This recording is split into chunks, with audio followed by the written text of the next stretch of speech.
Some people claim that the atrocities we commit in our fiction are those inner desires which we cannot commit in our controlled civilization. So they are expressed instead through our art. I don't agree. I believe heaven and hell are one and the same. The soul belongs to heaven and the body to hell.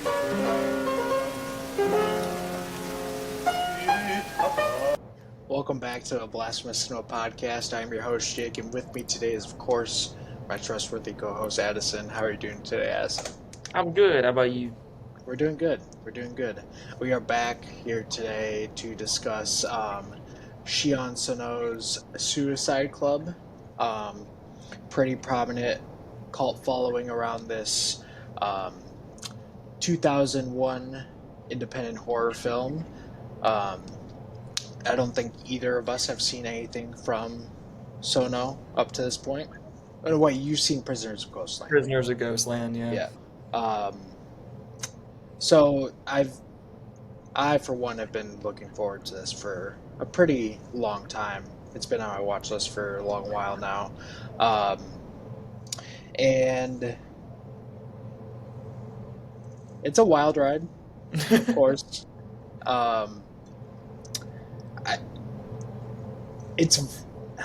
It takes a lot of artistic swings that I didn't expect it to. Yeah, that was the first thing I noticed too. It was a lot more, taking a lot more swings than I was anticipating. Yeah, I thought it was thinking it would be disturbing. Yeah, I kind of went in and I'm like, okay, I think I'm kind of just going to get a crazy gore fest type thing. And it's not, like, yes, there is some pretty gory moments for sure, but it's definitely, it's doing a lot in terms of its thematics and what it's trying to say, and it's a lot more inconspicuous in a way. Yeah. Crazy So, opening too. yeah, we'll get to that. So I finished this movie, and I'm kind of sitting here like,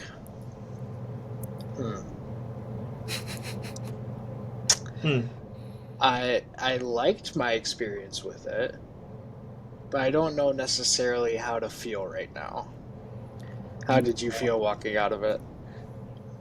Kind of the same. Like, I don't know if I love it, Yeah, but I enjoyed it, I guess.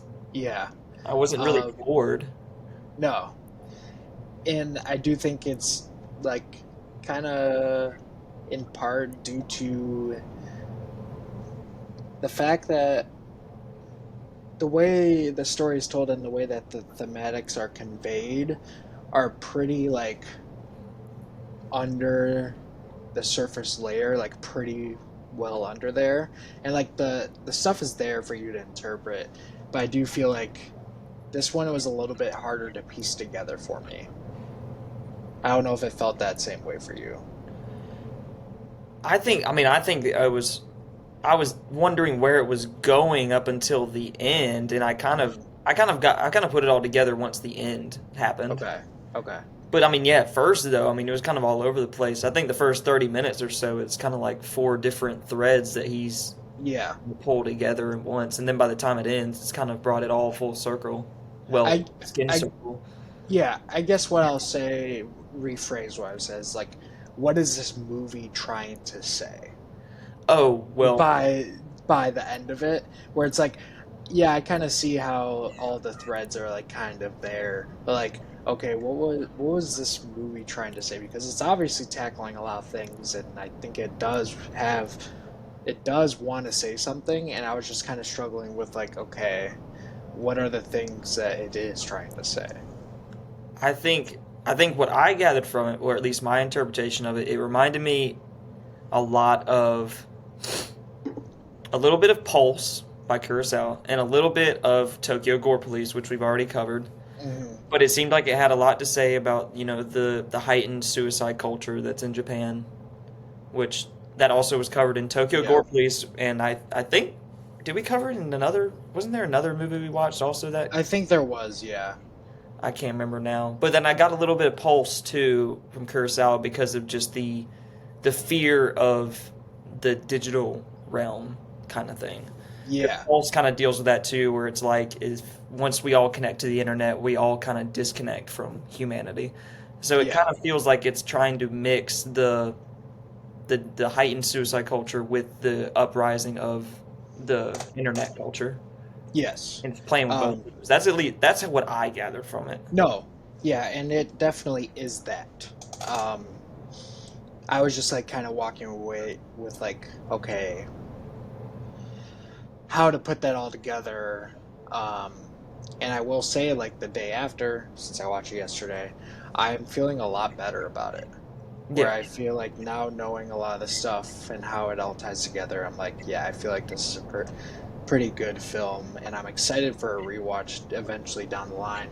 Um, yeah, so I walked away favorable. Um, how are you sitting with it right now? Favorable also. Like Yeah, I don't think I could say that I love it or it's like a one of my yeah, all-time favorites or anything, but I'm glad I watched it. I think it was decent and enjoyable. absolutely. Um, I just feel like it touches a lot of stuff that I've already seen before, and that's not really a fault of the movie.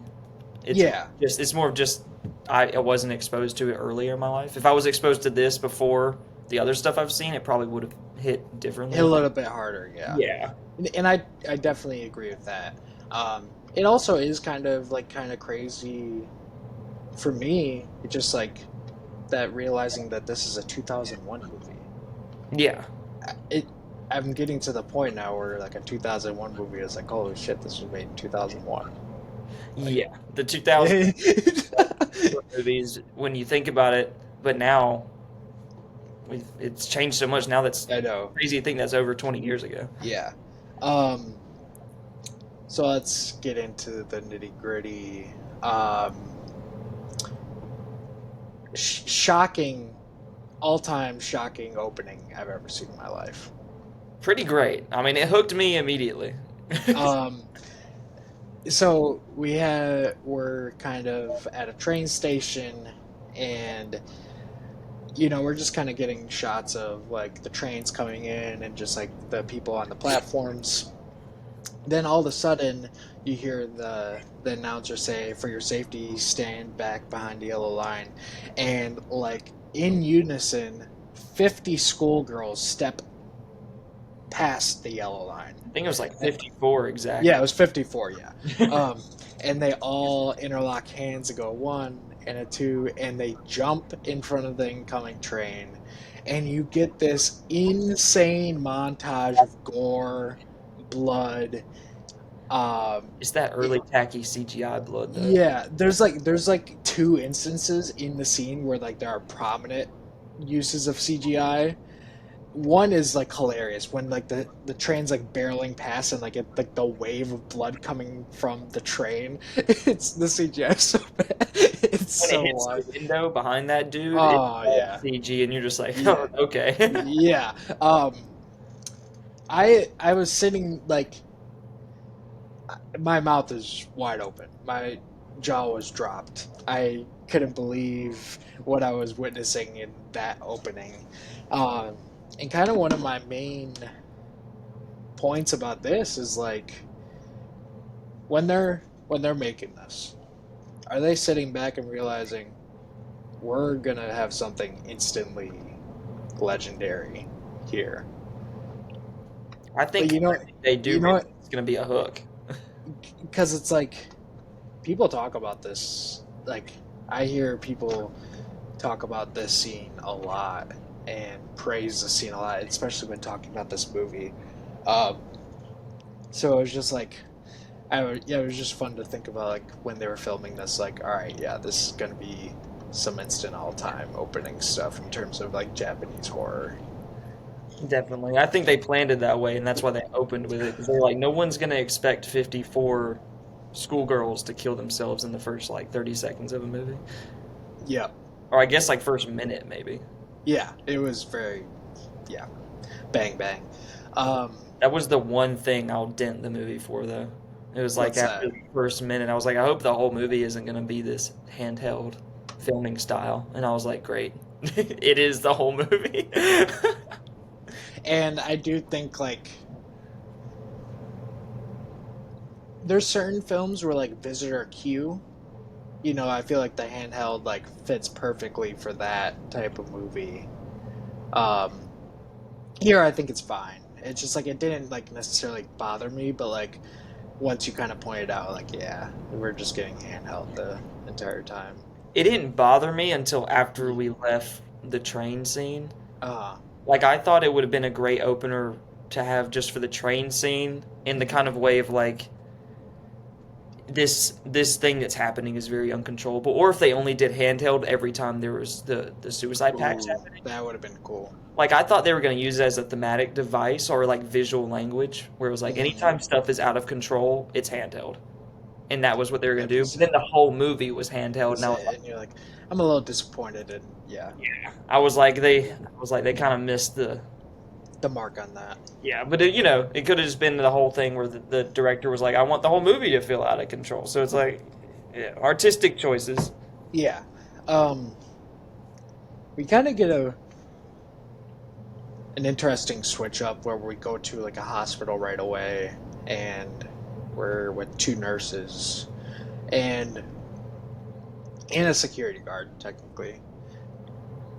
And as this scene's like kind of progressing, you kind of just like, where are we going with this? After this opening, like where are we going with this?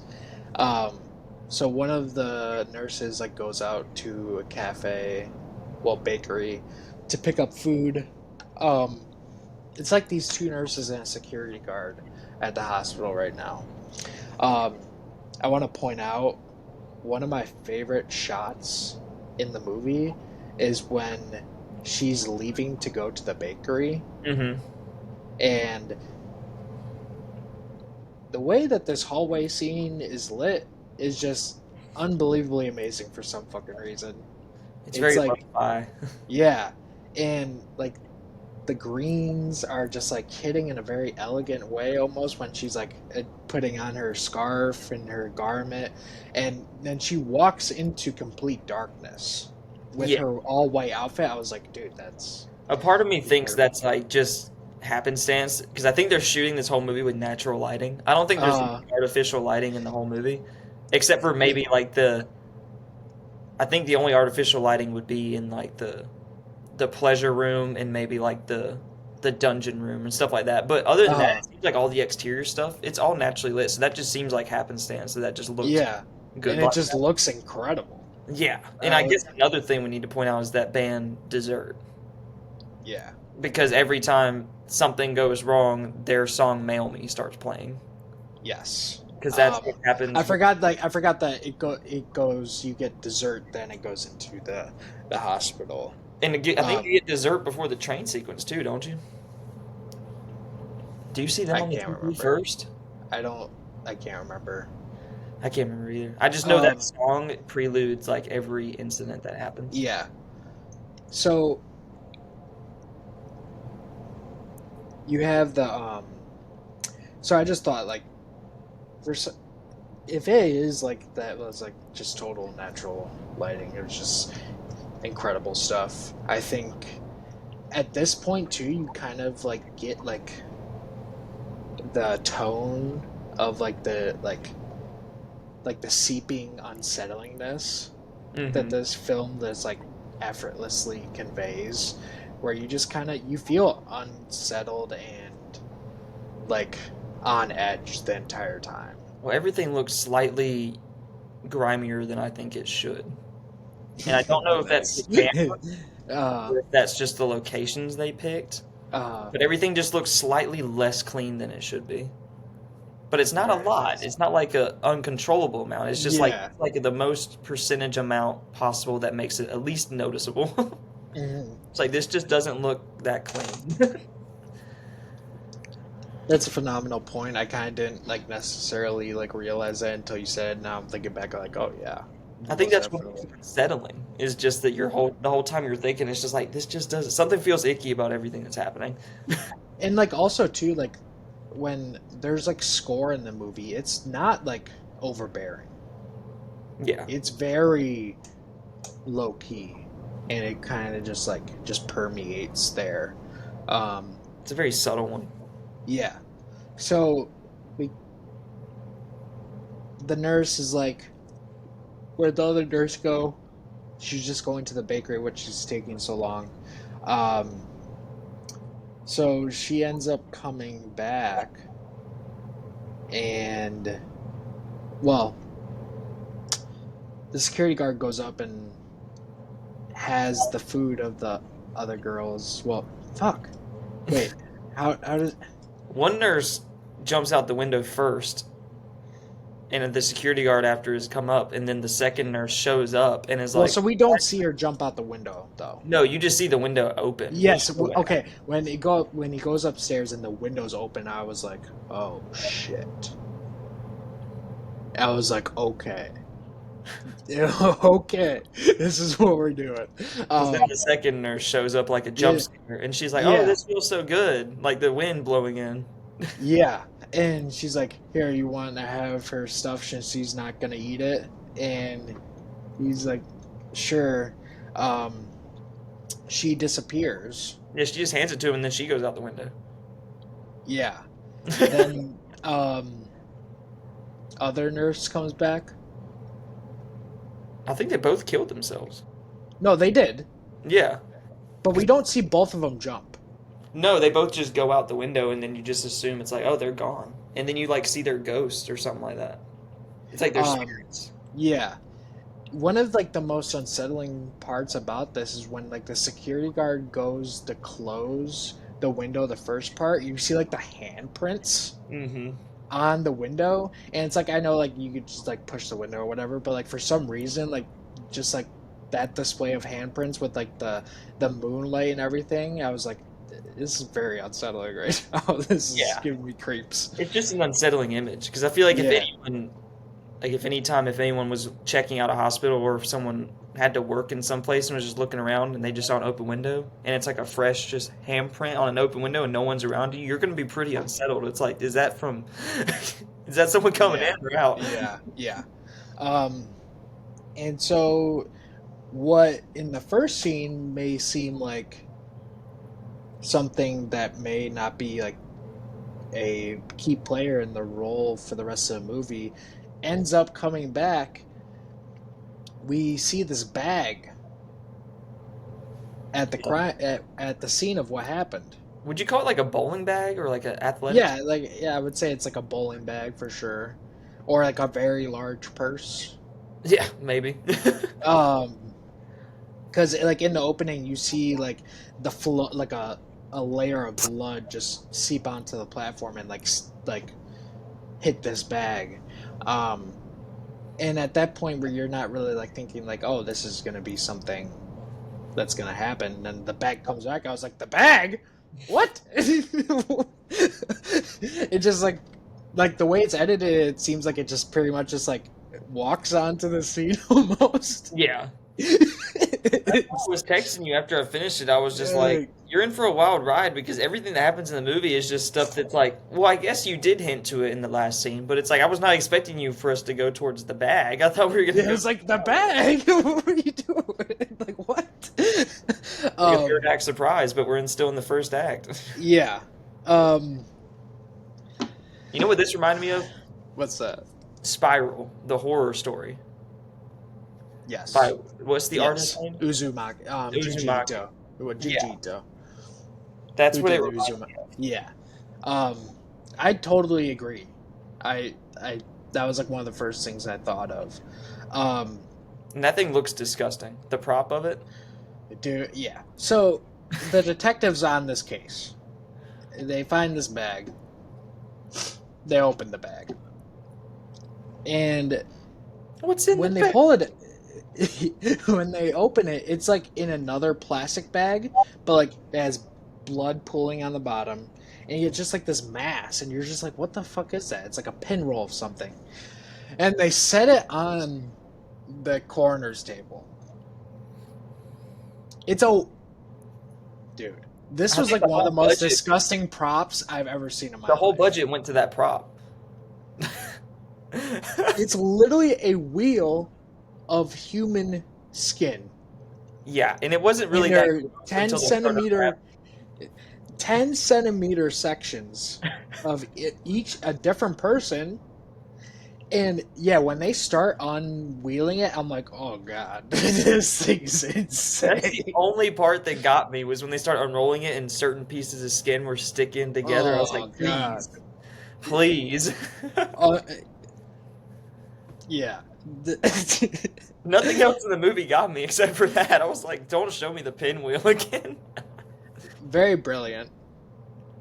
And some of Very the pieces have brilliant. hair on them and stuff, and it's like, Yeah, like pus. Yeah, and it's fucking tattoos. It's just like, it's ugh. fucking disgusting, man. And they're just sitting there Um, unrolling it and studying. It's like it looks like it's the same stitch pattern. I'm like, how are you guys? it's um, You have that one guy that's over there trying to puke in the coroner's office. Just yeah, yeah. that would be me. Um, we get um next major scene we get is like kind of um what you almost think is like, all right, so you have no idea what's going on at this point behind It's just these. cutting back and forth, really. Yeah, you have no idea what's going on at this point behind like the why these suicides are happening or whatever. Um, You and assume it's because of the song "Mail Me," though. I guess mm, most people would assume. I guess. um, so we go to a school and we're on a rooftop, and so everyone's out for lunch, recess, whatever, and everyone is talking about the suicides. Each group is like kind of saying a different thing, but they're all talking about it. And people start joking around like, if you do it, I'll do it, and think it's like so funny. Um, then like a bigger group like starts coming together, and they're like they're all like playing with the idea of starting a suicide club, and like giving like these quippy things to like I forgot like some of the things like quippy taglines for the suicide club and everything. Yeah, they're doing their Uh, catchphrases, yeah, and they all think it's funny. yeah. And so one of them goes out onto the ledge, and the rest of them pretty much join, and they're all like, "All right, we're gonna do it."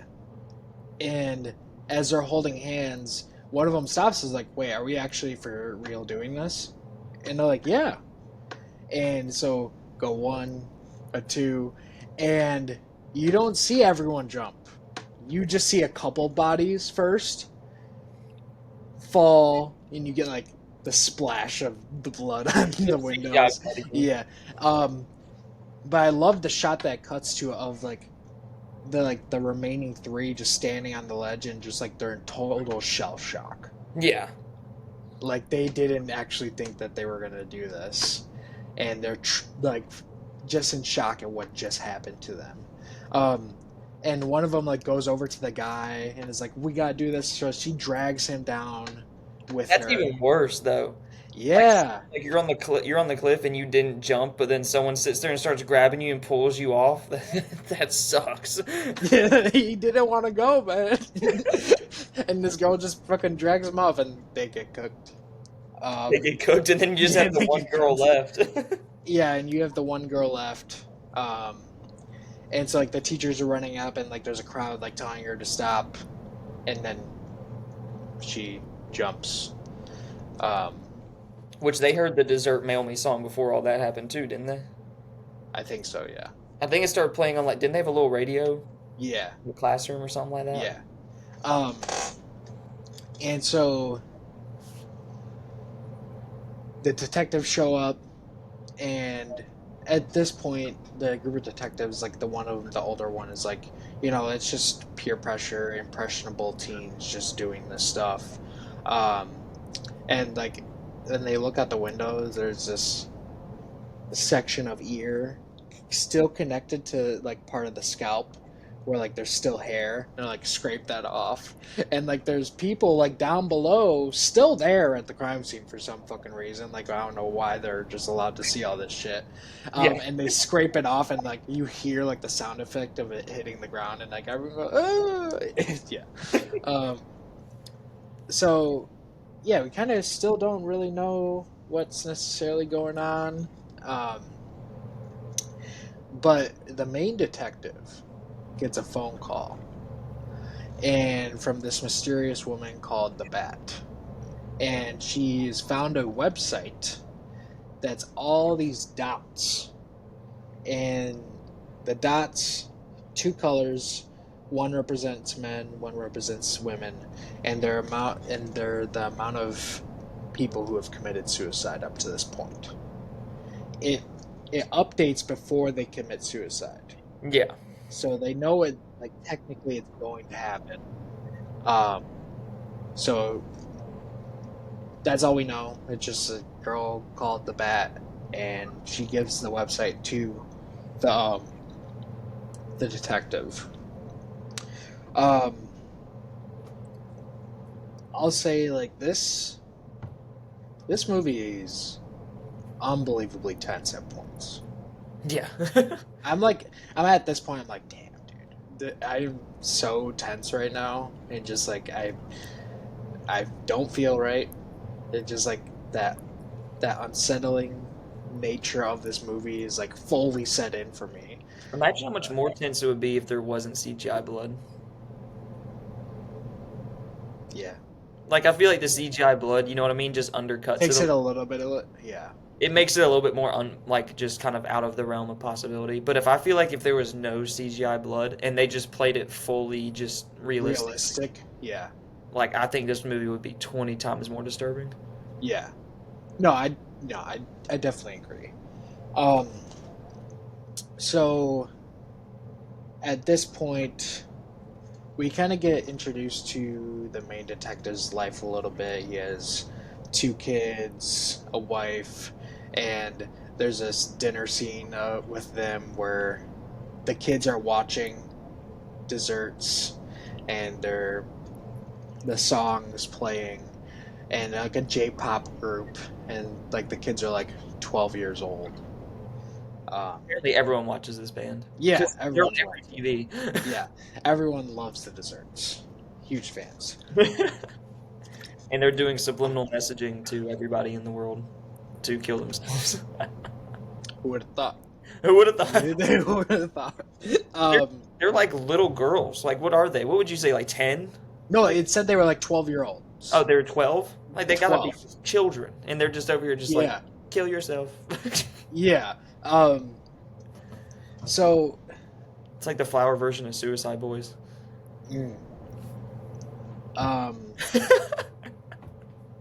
So the detectives also get another phone call from like a little kid, and they're like asking for the main detective. He's like, well, he's not here. What can I do for you? Well, when he's coming back? Well, he comes in tomorrow at 8. All right, cool. Call you back then. Tomorrow at 8, the group of detectives are ready to pick up this call, record it. It's this little kid who's like coughing and like like just like catching a, like breath and coughing. That pissed me off, dude. I was like, Every yeah. conversation, it was like every 2 or 3 words. It was like, please. Yes, absolutely. I don't know what it was, but for some reason that was triggering my brain so bad. I was like, God, someone get... It's like those little kids you see at a family get together, like your little cousin you haven't seen in a long time. It's like, hey, how are you? And they're like, it's good to see you. And then just cough straight in your face. Get the fuck away from me. That's incredible. That kid sounded like on the phone, just talking, then. Oh my God. Just a little thing. Yeah. We have no idea what the fuck this kid is. I don't think that kid knows either. No, absolutely not. No one knows anything, man. I don't know what to tell you. Not in this movie. And so basically, he gives them a hint of what's going on. He just says the 6th chain. Who the fuck knows what the 6th chain means? Again, we have no idea what the fuck's going on. That's when you start yelling at me, guys. Don't speak to me in riddles. Yeah. And so we kind of get word also, like, oh, there's gonna be another suicide at the same platform at this time with another group of. I don't think it was. It could be women, or it could have been. It could have been anyone. Like they Yeah. didn't say like men or women or children, but this time, and they all go and they're staking out the train station, and this was like, oh yeah, like the Isn't this suspense the is. longest sequence in the movie? I Like think so, it dude. felt like The suspense is off the charts. In my opinion, I feel like I was just like, holy shit. I think that's why it felt like the longest sequence in the movie. It's just because the whole thing is like a Hitchcockian suspense trap where you're just like, all right, when's the pin gonna drop? Like, Yeah, and there's a couple of instances where like you think something's gonna happen, doesn't. Where like you get these like at least like two or three girls who step on and they're doing the same thing, a 1 and a 2, and then they just like laugh it off. yeah, they're making fun of it. Yeah, and so like the detectives have no idea. They're all puzzled. Nothing goes on. They're all pissed. But it turns out the suicide wasn't happening there. It is the correct amount of suicides, but it's happening all over. Yeah, it was Um, a little like I guess it was a little ploy just to play with him. It felt like. yeah, kind of in a way, yeah. Um, and you get this insane montage of like events of different suicides happening different places. To the song. Yep, and I do like one of my favorite aspects about this scene is when like the girl's in the town square holding up the signs. Mhm. She's kind of going on that monologue, and then like the scene like the whole montage ends, and you just see the signs on the ground, Yeah, and you don't see what happened to her. I'm But assuming she died. Yes, of course. But like I love that like it's just the unsettling ominous like signs on the ground. She's obviously dead. You're absolutely right. It makes it more impactful when you see that. Yeah. So you get The craziest one is the mom. yeah. I mean that's so a mom's like chopping up. What was she chopping up? Bread. Was it like wasn't- scallops or something? I don't know. Yeah. It was like a white was- big block of something. I don't know. And so like the kid's right next to her, and like you see her cutting with the knife, and she's getting closer to her finger, like of course.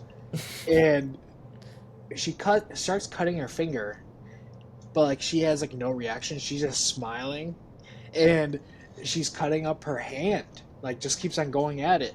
And the kid goes into the other room and says to the dad, "Mom is funny." That shit killed me so much how the dad was just like, go ask your mom. And she goes in there and sees her mom just doing that and just walks, Mom's funny. Like, yeah. That's your reaction? And you cut back, and she's just sawing her fingers off, essentially. And then you get like this comedy club, and yeah, this one guy just basically just Yeah, they were doing a whole skit, and then his partner, I guess, just like stabs himself right in the throat, in the middle of the crowd, and everyone just like, what? yeah. Then you get Head in the Oven. Yep. Classic Sylvia Plath. Yeah. And I was like, I saw that, I was like, hell yeah. I was like, oh. And it cuts back to the head in the oven too, and her hair is just on fire. I was kind of disappointed by it in that way. Like I wish they could have closed herself up in there. I was kind of wishing they would get crazier with that one. I was like, Head in Oven, okay, this is awesome. Okay, you just see her hair on fire, and she's unconscious because she's dead. Cool.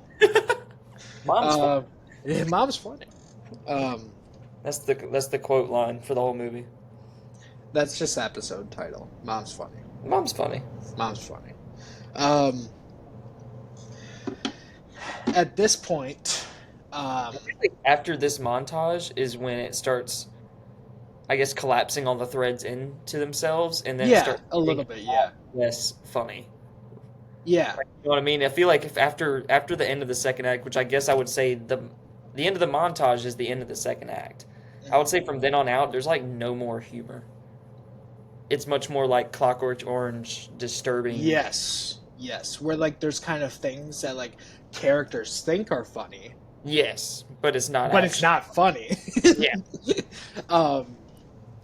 So we've kind of been like also seeing the bat every once in a while, and there's like another girl with her, and she's like just held up in this room looking at her computer, looking at these dots, and there's garbage on the floor. It's disgusting as hell. Um, It's like she's just studying or trying to hack that one internet page. yeah, Like that's all she's doing and smoking a cigarette. Like I don't. yeah. Does she do anything else? No, That's what. Yeah. That's. yeah. And her dad's just outside. I didn't understand like the whole like dad thing really. I didn't I get it don't either. know.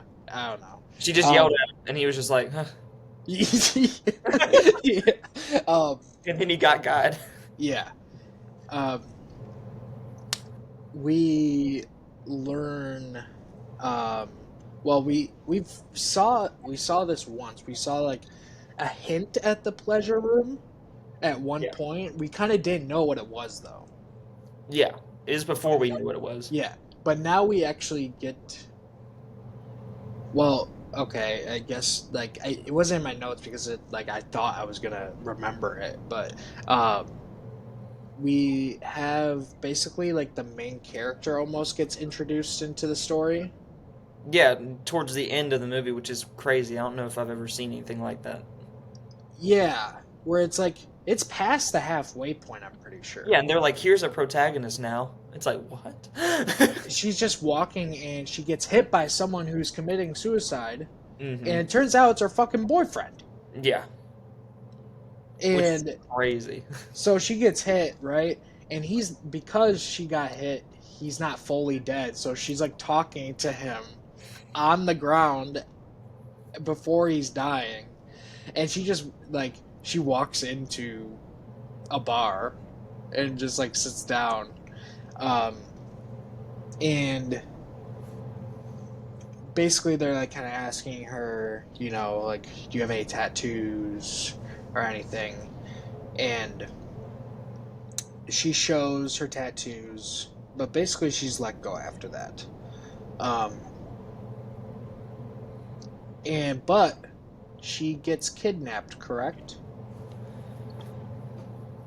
The bat and the girl in her room get kidnapped. Yes. Okay. The protagonist does not get kidnapped. Yes. Because that's what happens is that the protagonist starts investigating stuff. Yep. While Bat and the other girl get taken to the pleasure room. Yeah. And then the detectives deal with all that. Which, so Bat and the other girl get kidnapped by a group of men that Who claim they're the Suicide Club. Which, yeah, they're Suicide Club, and we get introduced. The pleasure room, the location that this is in a bowling alley. Yeah, it looks like an abandoned, like, subterranean bowling alley. And, like, there's just an assortment of white cloth, like, figures spread out all over the lanes. Some are obviously bigger than others. Turns out, like, some are actually humans, some are dogs and cats, animals, whatever. Yeah. I do want to say I do appreciate that we don't get a okay, the person we get introduced to this Someone genders? yeah A leader? is this zany leader. He kills like one of the animals. I will say I appreciate this movie that didn't like show the animal death. Yeah. I feel like I'm like so used to like at this point it's like most of these disturbing movies are gonna show the animal death because it's shocking and it's like whatever. I'm glad that didn't show it essentially. Like yeah, you can tell like something's dying underneath this sheet, but like it doesn't see like the actual animal like. Yeah. It kind of just leans more towards the implication. And I do appreciate that a little bit, but I do also think it's funny that we as humans like can watch people die, but we care more about seeing an animal die on screen. It's like, oh man. Yeah. It's the empathy thing. It's so funny to me how we have more empathy for like creatures, like helpless creatures, I guess, than we do for where it's like this innocent puppy. Yeah, it's like that's a puppy. It didn't do anything. I What's mean, it I'm got with die you. for? I'm with you. I don't want to see Yeah. animals die Yeah. in like fake ways or in real ways. That's the other Yes. that's the other shitty part about disturbing cinema is that you have movies like Cannibal Holocaust where they They actually actually did it. kill Yeah. animals, and I don't want to see that. That's even worse. Yeah, just knowing that you're actually seeing. Yeah. Um, so we get introduced to this guy named Genesis, very Clockwork Orange esque, as you said. Um, very zany, over the top. Um, His little throne that he pulls out that's like made of discarded wood and pieces of plastic and everything. yeah, oh, dude, one of my favorite lines in the movie is he looks to the bat and he says, "You like home repair?" Dude, that's the line, right? He's like, Yeah. And yeah, then he's like, home repair, and then he's like fixing the chair yeah. before he Dude, I would hit that. Made me laugh so hard. Um, he's a wild character. so they're essentially like, all right, well, tell the police our location. Well, before Review. that, they do some wild shit because What's the? Yeah, what's the? well, before they give themselves up, it was because Bat and her friend got kidnapped, and one of her friend is put in one of those bags, and then Genesis Oh comes yeah, she. plays that whole musical number for her while one of Yeah, his goons goes into the bag and like rapes that girl in there and then kills yeah, her I forgot about under the that. Yeah, sheets. yeah, And then after that, they all leave to go, I guess, just go on the town and just do stupid shit. And then that was when Bat finds the computer and she's typing through the sheets. And they come back and find her, and then Genesis is just like, my like God complex, my delusions of grandeur can only go so far. I've always wanted yeah. See, yeah, to go and tell them our address. I don't give a shit. And then yeah, they get arrested, and it's like, what the hell? yeah. It's like also too. I guess you can kind of say the same thing with the rape scene, where it's like it's only implied essentially by shadows, where Yeah, it's like you're not actually seeing it, which a little bit more respectable. I mean, yeah, it's always. I feel like it's always easier to watch movies like this when they don't play it true to form, like where you actually see it. Yeah, It being covered and shrouded under the sheets or whatever, a lot easier. yeah, um, But the implication is still there, just like the dog getting killed or whatever yeah, animal I guess was in the under yeah. there. Um, so like yeah, it's like it was just funny. Where it's like yeah, whatever, tell them where we are.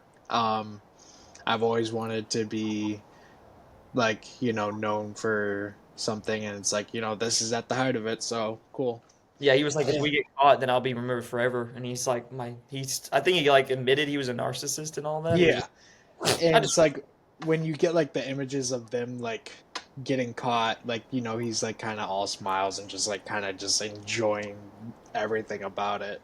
being on Essen- camera and all that. yeah. Um. Which I think is partially what this movie is trying to say with the internet culture thing. I think that was part of what they were talking about with the heightened suicide stuff, and then also the disconnection to humanity once you get connected to the online realm, is where it's like everything is Yeah. desensitized. People just want to be famous. They don't really have any remorse or empathy for any of their actions or other people or Yeah. creatures or animals. Like they're just like in it for the clout, the attention, just like the narcissism, like you said, and delusions of grandeur. He just wants to be Yeah. famous. Yeah. Um. So now we kind of enter. Well, we get another call for the detective with the little kid. Yeah, he goes back Well, home. he goes home and he realizes his whole family committed suicide. Correct? Yeah, and all the Yeah. blood and stuff is all over the Yeah. walls and everything. Blood is caked on the floors, blood is all over the walls. And he gets a call from the kid again. And he's kind of talking in at least in the detective's eyes, he's talking in riddles again, kind of. Until it kind of clicks for him. And he says to the other detectives they aren't. What did he say? they don't. He was basically saying like they don't really understand what's happening and that they never will. Well, yeah, but like, what does the detective say before killing himself? Oh God. Like that they're not our enemy or something like that. Oh no, Something along. he said they were never our enemy. We were the enemies all along, or something like that. They were never our enemies. Like I Yeah, think is yeah, and he ends up killing himself. So like and our main detective is out of the picture now too. it's Uh, wild because it felt very much like kind of like this part actually kind of reminded me of Cure with the phone call. I haven't seen Cure yet, so Uh, well, Cure and Pulse. I felt both of them through this, but it was kind of just like he's speaking in riddles to the point where it's kind of driving the detective mad. mhm. But he's basically saying like if you or someone you know dies, your connection is still there Yeah, because one of you is still alive, or even if you both die, the connection's still there either to your family or to this or to that. yes, But if you die, does your connection to yourself remain? And they're yeah, just asking this question and keep like speaking in riddles around him, and that's when the other detectives show up, and that's when he's like, they were never really the enemies, yep, and that's when he just shoots himself. yep. Um, so I'm gonna give this part of the movie to you to explain What, the because coda? I feel like I'm gonna just butcher it. Well, Because like so yeah. she The coda. I mean, I would call it the coda because I kind of imagined it as like the end of the movie was when the detective killed himself, or at least that was how my brain thought about it. It's like this uh kind of feels like the end of the movie. The detective has killed himself, and then it's kind of like we're getting an epilogue with this girl who's now the protagonist, whose boyfriend killed himself.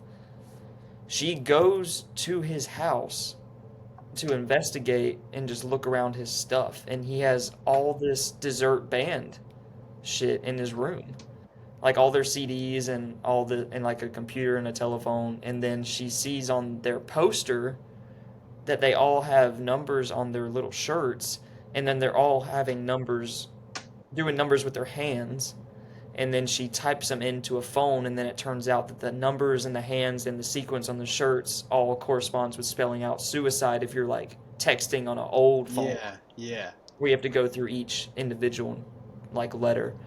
And then she calls the number, and the number tells her that the Suicide Club was never real and that it doesn't exist. And then she types it in, and then the girl is just like, "You're in," and then tells her that they're having a concert, the desserts are, and that she needs to go there, and gives her a code and all that. And then she knows the code, and then she goes there through the crowds of people, I guess, at the stadium to go see them live. And she types in the code into this door to get into, like, I guess backstage, and she sees all these little kids in like yellow raincoats, and they're all doing the chants and talking about the stuff that they were telling the detective over the phone, where it's like if you die, or your connection still last, or are you connected to yourself, speaking yeah, in riddles basically. And then she gets on a stage, which felt very much like Discreet Charm of the Bourgeoisie to me, like the stage scene did. Like the whole thing lifts up, and all the little kids are just cheering and yeah, clapping, and then they start asking her the questions all the riddles that they've been asking on the phone this whole movie. And I guess she kind of beats them at their own game and kind of cracks their code. yeah, They're like, if you die, is the connection to you dead? And then she was like, I am me. And then they all just start applauding, and they're like, you yeah, woo! yeah. And then we cut to this fucking dungeon, and Yes. it's It just a random dungeon with this dude was who like he has like a thing on his face, like he's like a he looks like he has like a gimp mask on, and yeah, yeah. he has like scarring on his body, and then he pulls off one of those wood shavers. Oh my god, dude. This was Like, I insane. mean, it's like one of those ones you use to flatten out wood, but I guess he sharpened the blade and did it to the specifications. And the kids come in, and he hands the wood shaver to the little kids, and it's like, it's ready. And then you have all these girls lined up on the wall, and they go one by one up to their backs with the wood shaver and shave off the piece of the skin. Yeah, the 10 centimeter piece of the skin, Yeah, yeah. to make the pinwheel. And then, of course, the girl, the protagonist, who I guess was saved, who didn't kill herself because she beat their riddle. She was the last one to get the skin shaved off, and they took off her tattoo off her shoulder. Yeah. And then we cut to the other detective, and he found another fucking bag. The same Yeah. bag, yes. And like the 6 chain ended up being like her tattoo essentially. It was her skin patch. Yeah. So like also too, there's in that like all of them like applauding, um, and like her coming to the realization about certain things about herself and by like the meanings of what they were talking about is also very reminiscent of the ending of the show, at least Neon Genesis Evangelion. Um, there's a certain point where it's like, um, where they basically the main character comes to a realization, and it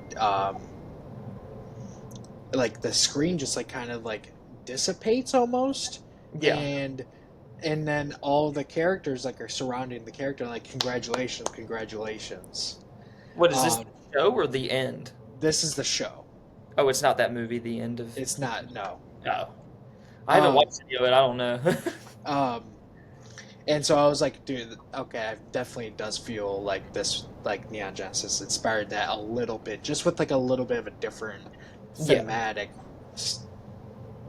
reasoning behind it. So now the detective is looking for our protagonist. Which they're back at the train station. But they're back at the train station, and he finds her, and he's trying to grab a hold of her and try to prevent her from being next to like the edge. And Yeah. she's like brushing him off, and she's like, "What are you doing?" Like kind of thing. And you realize, she was never going to do it. Yeah. And it kind of departs ways of her getting on the train and kind of just her looking out the window, and then music video time essentially.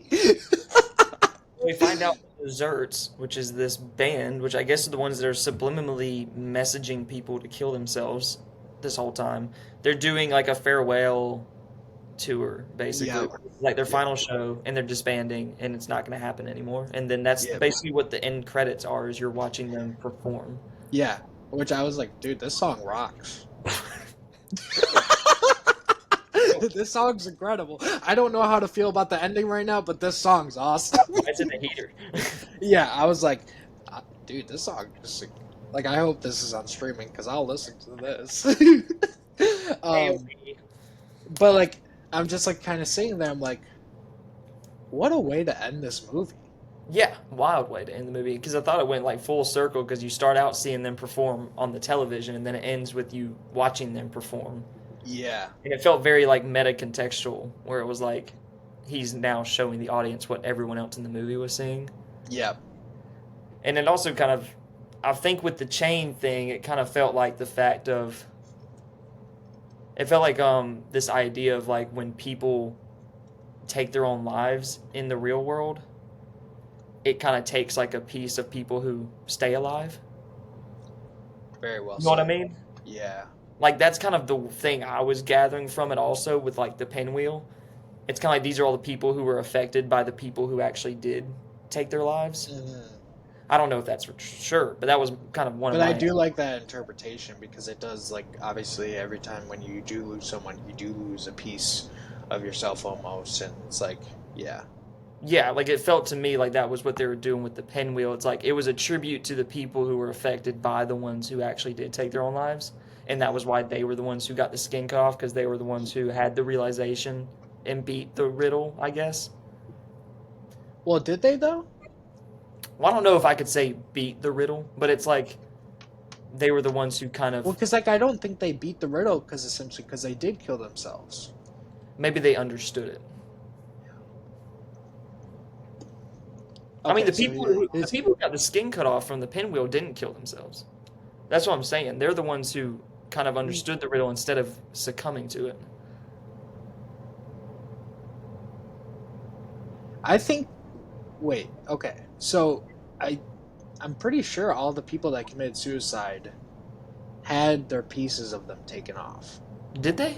Yes. Oh. And that's why at the end she's the only one who beat the riddle, essentially, because she realized what they were saying to her. And I think the detective is also a special one-off case where he also kind of realizes it, but he's not part of it. Yeah. And she gets to live because she's like the only one who is unaffected by the things that are affecting the other characters who have committed suicide, and she is like herself, Mm-hmm. and she's connected to herself. Yeah. She's not disconnected like the others. Yeah. That makes sense. That, yeah, because I mean, let's just get into the thematics here. So we've already established, yes, this movie is a commentary on the suicide, the massive number of suicides in Japan that was like kind of started in like the 90s, and it just like continuously rose for a long time. Um, but it's also kind of like one of the beginnings of the fear of the internet Mm-hmm. and how the internet affects us and how pop culture affects us, and how with the internet how peer pressure and groupthink like just spirals out of control and just grows. Yeah, it's like a combination of groupthink and isolation because you're Yeah, isolated through the screen, but you're also pressured by exactly. multiple people at the same time. Exactly. um and so like with the main character of her, like the kids also don't and none of the kids commit suicide because this is like the only section this is like the only generation that hasn't been affected by the incorporation of being disconnected from the internet yet, Yeah, and pop culture essentially. yeah, um so they were never the enemies. They were, they're trying to say, straight up, like, it's like they're warning them. yeah. And it works for the main character because she's not chronically online, essentially. Yeah, And she's not affected by pop culture or anything. She's yeah. not, like, she's still herself. And so that's why she gets to live, and why yeah. She didn't succumb to it. And like as I'm reading about this movie and I'm thinking about it more, I'm just like, it's pretty good, man. Yeah, I mean, Yeah, I love the story and the themes of it. I think it's very yeah. interesting. um I just wish there was more on the execution side. yeah. And that's where it's like this movie was made at like the perfect time, Yeah, like 2001. Like in terms of like what it's saying, I do think it's like perfect for that time, but also ahead of its time in yeah, a it's way. definitely this time. Where like Imagine this in a smartphone era. they're telling us like, Sion Sono is in 2001, like kind of warning us like what the effects of technology, the internet, and like pop culture are gonna do to us. But then it was depicting like how it was already affecting them then. But it's like also saying too, it's like, this is gonna be a thing throughout as long as these things are prevalent. This is gonna be a thing, Yeah, it's essentially. not really gonna go away now. No. So yeah, I didn't expect this movie to be that. I Neither did I. went in because like some of the Japanese horror stuff that we've seen, um, hasn't been necessarily like thematically rich, one could say. Um, they're kind of either just like kind of schlocky and just like we're just gonna go full gore or just Mhm. whatever. Um, but this was a lot more in depth than I expected. And Yeah, it's like he was trying to smuggle a really thematic, deep art movie within the realm of trying to be one of those schlocky B movies. yeah, um, and for that, it's like I feel very favorable about this movie now. I respect the hell out of it, and I kind of can't wait until I get to rewatch it because now knowing everything, I feel like I'm gonna pick up on some more stuff, but also just appreciate it a lot more. Yeah, I feel like a rewatch would be good for this one. Yeah. Um, I'm kind of sitting at like a 3.5, 4 right now. Yeah, I'm probably around the same, like 3.5 range. Cool. So I mean that's Suicide Squad, Sion Sono, Suicide 2001. Club. Did I say Suicide Squad? Yeah. Just have Jared Leto's Joker show up. He's Um, that's tough on my part. I'm sorry. That's tough on my part. I've been ranting about James Gunn recently, so it's like, Oh, that did you shit see hit? Superman? No, and I'm not going to. I don't support James Gunn. Big dog. I don't like Gunn. I don't like him. And that also, hot take. Actually, this might not be a hot take, depending on who you talk to. Just from the trailer, one of the ugliest looking movies I've ever fucking seen. It's like they don't know how to use lenses, or whoever's cinematographer, which I guess is the same one they use for The Flash, which also one of the ugliest looking movies I've ever seen. And everyone's talking about how good it looks, and I'm like, y'all are bullshitting, or y'all don't know Yeah, what you're talking about, because that movie looks ugly. yeah, Every frame looks warped because they just have that fucking wide lens on it, and they don't know what they're doing with that camera, or they did something in post and fucked up all the visual effects. I don't even know. yeah. I mean, it's like I don't want to get into. Yeah. We're not gonna get into. Hey, I'm on your that. side. I'm Yeah, on your that's side. like, hey, one parting word. It's like Man of Steel to the day I die, man. Like, I do like Man of Steel. I went into Superman trying to give it like the benefit of the doubt, where it's like, all right, I just want to hopefully have a decent Superman movie, and I didn't get that, and so I still prefer Man of Steel.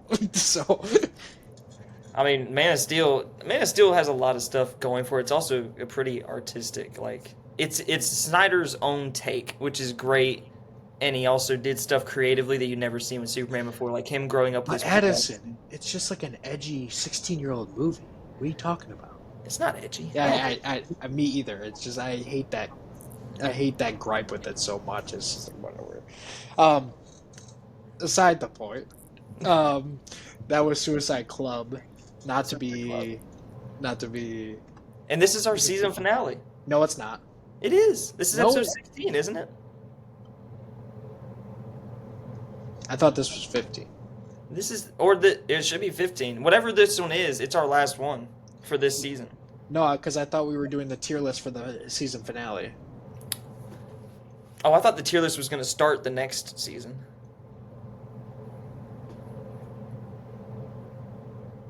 This is episode 15. Episode 16 is the tier list. So, Yeah. yes, So that'll be our finale. next episode, season finale, we're going to do a tier list of all the movies that we have watched for this podcast and talked about since episode 1 of season 1. So we have a shit ton to talk about. It's gonna be pretty fun, honestly. Just like one, tier lists are fun, but like two, like going back and talking about all these movies again. Yeah. You know, See how many arguments happen Yeah. about where movies should go. Yeah. Well, so that'll be a good time. I think it'll be fun. Yeah. Then next season we'll have some rebranding. Yep. And yeah, we'll kind of like our next, like one of the first episodes, like not the first one, but first couple episodes the next season we'll have on our next guest. Don't know who that is yet, but we'll have our next guest. So yeah, some very fun stuff lined up. I'm very excited to do the tier list episode. It's gonna be a great Me too. time. was- So yeah, thank you guys as always for watching, listening. We will catch you guys next time. Peace.